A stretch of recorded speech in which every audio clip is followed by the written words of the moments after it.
Hello, ladies, gentlemen, everyone in between and beyond. My name is Taylor, and welcome to ReSetna. At least I hope that's how you pronounce it. This is an indie action platforming MetroidVania that I was able to get access to through Press Engine. So thank you to Press Engine for gifting me the code to review this game. Now, this was developed by Today's Games and published by Module 16.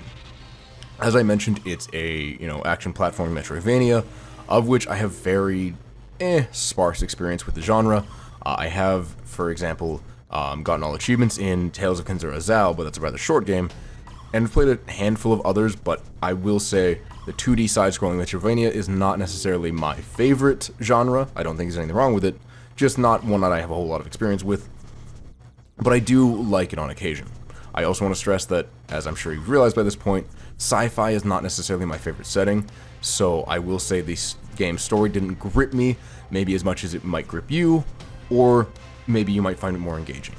With that being said, this game retails for $25.99 Canadian, or probably somewhere around, $2 US, once you factor in tariffs and the digital market, and I'm kidding, it probably probably retails for about 23 US, around there. It is a bit of an odd price point, but here we are. So, the basic premise of this game is you're a robot designed to, as far as I understand it, retrieve human consciousnesses. That is not a fun word to say in plural. So the basic premise is humanity was building robots to put their consciousness into, and at some point the robot facilities, like manufacturing, were damaged or malfunctioned or something, and they've stopped producing robots.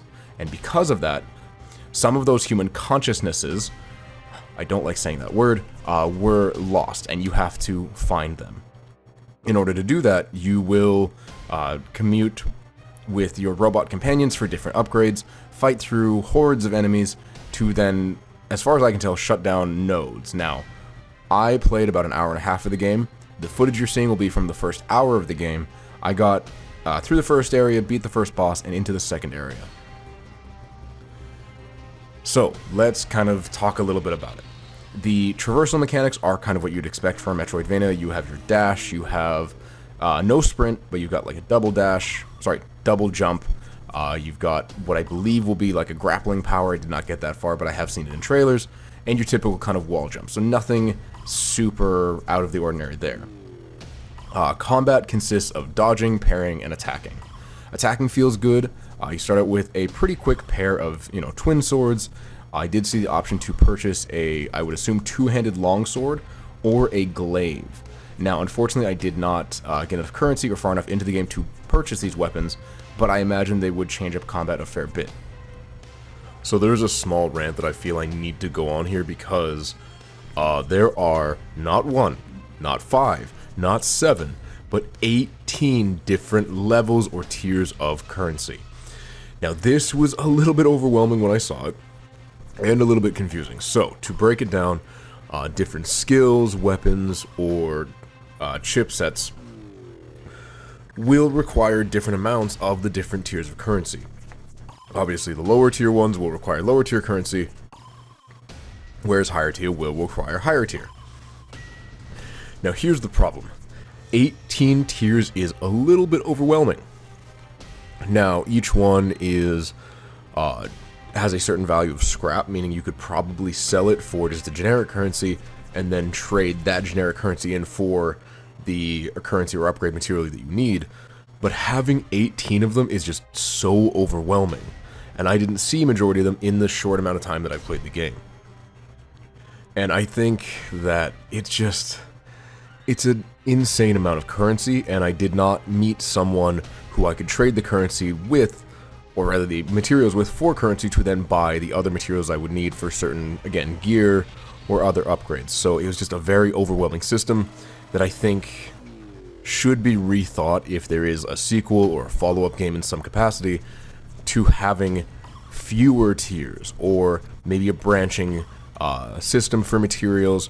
It's just when you see 18, it just gets really overwhelming really fast, and you start thinking, okay, when am I going to get these? What do I need? And just things become very complicated, needlessly so. Rant over. In addition to that, you also have things like spells and chipsets, which I'll get into in a little bit. Now, the dodging felt good. I appreciated that. Being able to dodge through enemies or just kind of dash around the map was really helpful. The parry system. I had a bit of trouble with this one. Now, I'm no stranger to parry systems. I love, games like Sekiro, or even a bit of Bloodborne here or there when I borrow a PS4 and then just get really frustrated with it. So I do understand how a parry system is supposed to work, and, I can kind of slot myself into that. I had a problem visually with the parry system, because a lot of the robots will kind of flash really brightly, indicating, hey, I'm about to attack. Now, my brain instinctively reacts to that flash. I go, oh, flash, I need to hit my parry button. Problem is, it would flash, I would hit the parry button, and then the attack would come. It's not meant to say, hey, hit the parry button now. It is saying, okay, watch out, an attack is about to come. And I don't think that's what the devs intended. I know it's not. But again, I was instinctively reacting to these flashes, to these visual cues. And I feel like that could maybe be either toned down so it's not as noticeable, or change the timing so that, it flashes when you're actually supposed to parry. As it stands right now, it's a little bit it's not my favorite in terms of like the timing, but I understand that's more of a me thing and not so much of the game is not designed well or doesn't feel well, because it feels really good. Moving on from the basic, parrying and stuff, you also have, I don't want to call it magic, we'll call it hacks, because, they're robots, and you can buy different hacks or spells from one of the starting vendors. Now, I was only able to afford one, and that was like a freeze one, where it didn't use ice magic, but it did hack into one robot, typically one of the smaller ones, not the bigger ones, and stop their actions for a couple seconds. This wouldn't stop them from moving, but it would stop them from attacking, which was a really good way to just add a bit of crowd control. If you're getting hit by 2 or 3 enemies, you stun one, deal with the other 2, or deal with that one so you can focus on the other 2, and it just really helps you kind of control the flow of combat better. The other system that, really changes up combat, and one that I appreciated, was the chipset. So I was not expecting to play a game of Tetris in the game of ReSetna, but that's how the chipset works. So basically, each chip is the shape of a Tetris piece, and you have, I think it's a 5x5 grid, or that it starts out that way. But it is a, I think, starting out 5x5 grid that you can then upgrade to have more rows and columns. But basically, you are playing Tetris. You are trying to slot in as many chips into your grid as you can, and they come with what's known as an adjacency bonus, meaning if you have 2 chipsets of a certain category, adjacent to each other, they will give you an additional bonus, which I thought was a really interesting way of saying, okay, I have these chipsets that'll work really good to have, like, say 5 of them fit, but if I want my adjacency bonus, I can only fit 4 of them.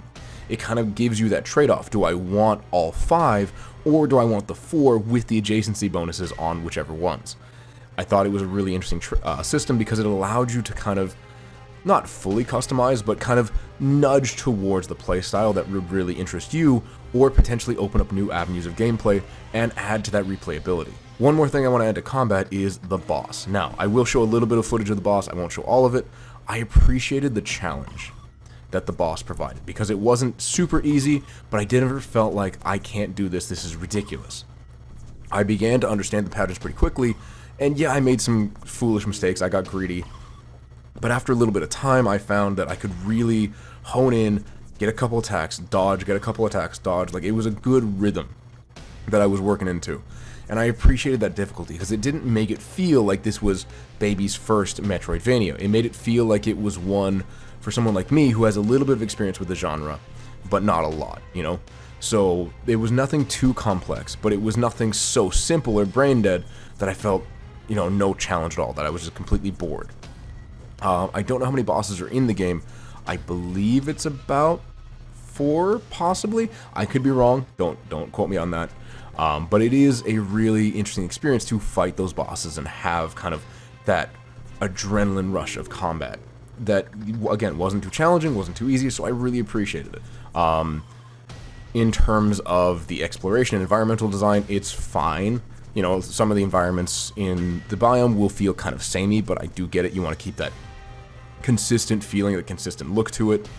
I did notice in the second area that it felt a little worse in terms of the fact there were these like poison acid shooting things that I don't believe I could have taken down because they were part of the environment, and it just became really annoying because, you know, I would dodge an enemy, or I would try to dodge one of the projectiles from the acid shooter, and then get hit by the other one that I wasn't trying to dodge or deal with.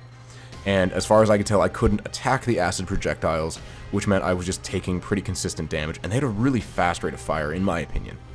Maybe that's just me, but the second biome didn't feel as good as the first because of those environmental factors, and I don't know what the other biomes, I believe there's around 7 in total, would have in terms of environmental hazards. Another really cool part of the game was the music. I'm not always the biggest fan or enjoyer of video game music. Not that I think it's bad, it's just half the time I mute the game or put it on pretty low volume, watch a YouTube video / listen to it while I'm playing, or listen to a podcast, you know, just something else audibly, because I, for some reason, can't just focus on one thing. Hooray for the late millennial, early Gen Z brain. Anyway, the music here was really well fitting. I appreciate it. The sound effects were a little bit loud, so I definitely had to turn those down. And the audio mixing could use a little bit of work, but whoever did the track did a fantastic job. I really appreciated it. So if you're into music, and, you know, especially video game soundtracks, this is definitely one to keep your eye on. Now, I don't know how long it takes to beat the game. What I do know is I've seen a video of someone doing it in about 2.5 hours. Now, they seem pretty skilled with the game. They understood where to go, what to do. I think I could do it in about 7, maybe? Now, 7 hours for a $25 game, presuming, again, a decent amount of replayability, I think is more than reasonable. I think it's a great value. And honestly, I can confidently, you know, recommend the game if a side-scrolling Metroidvania is your kind of thing, and if you're interested or into the sci-fi aesthetic. Well, ladies, gentlemen, everyone in between and beyond, I think that will wrap it up for me here. I will leave a link in the description down below for ReSetna on Steam if you want to check it out. Again, it is $25.99 Canadian or your regional equivalent, and I would personally recommend it. I think this game has a lot of replayability, a lot of customization that would allow you to go in a couple different directions, and it's just a nice kind of smaller indie experience among the sea of massive games that we've been getting lately, and that we'll probably continue to get for the next little while. You know, shouting out an indie is always appreciated, and I'm beyond relieved to be able to actually talk about a game that I was actually able to play. Given the last 2 reviews, I unfortunately was not able to play the game.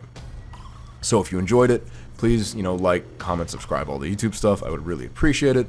And with all that being said, I'll see you in the next one. Bye-bye.